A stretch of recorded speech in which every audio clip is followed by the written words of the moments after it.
In the UEFA Champions League, José Mourinho's Benfica faced Napoli, one of Serie A's traditional powerhouses, and a team currently sitting third in the league under Antonio Conte.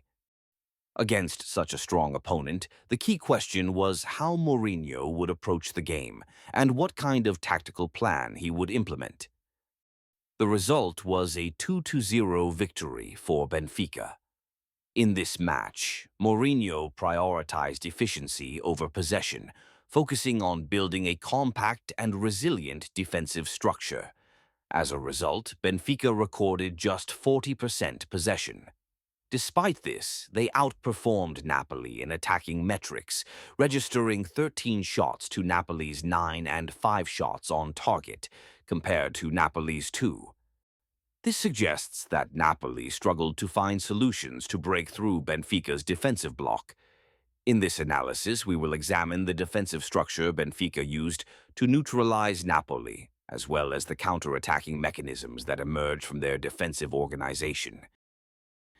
In this match, Benfica set up in a 4-2-3-1 base structure, while Napoli lined up in a 3-4-2-1.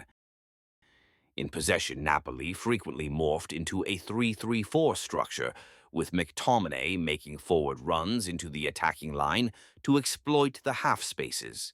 In response, Benfica shifted into a 4-4-2 block to match Napoli's attacking structure.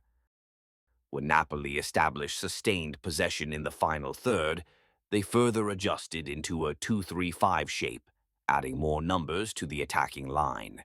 In particular, Di Lorenzo provided width on the right flank. In contrast, Benfica dropped into a 5-4-1 defensive block, with one of the midfielders dropping back on the ball side. This allowed them to keep the defensive line narrow with compactness and deny space between the lines. First, when the opponent started their build-up, Benfica did not press with the front line and instead focused on maintaining their defensive organization. However, when the opponent played a backward pass during the build-up, Benfica triggered a high press, pushing their defensive line higher up the pitch and forcing the opponent to play long balls. If the opponent attempted to escape the high press with a long ball, not only the first defender but also nearby players immediately collapsed onto the target area to contest the second ball.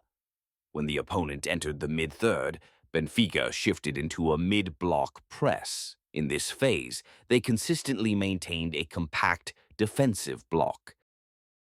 By maintaining a compact block, they were able to effectively block passing lanes through the central areas.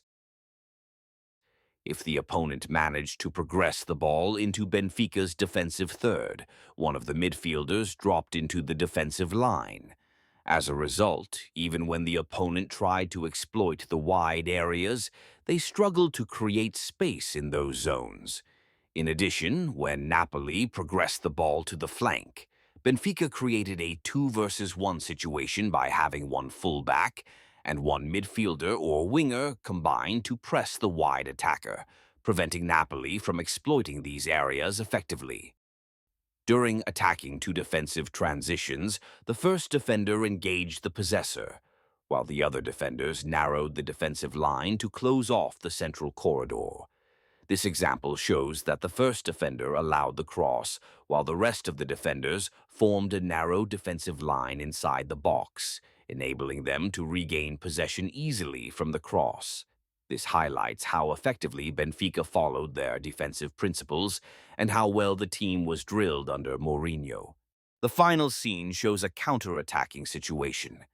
Based on this solid defensive structure, once Benfica regained possession in the defensive third or mid-third, they immediately looked to play the ball into the space in behind for the forward, ensuring the tempo remained high. In the final third, they aimed to finish the attack as quickly as possible, seeking to capitalize on numerical superiority or, at minimum, maintain an equal number situation.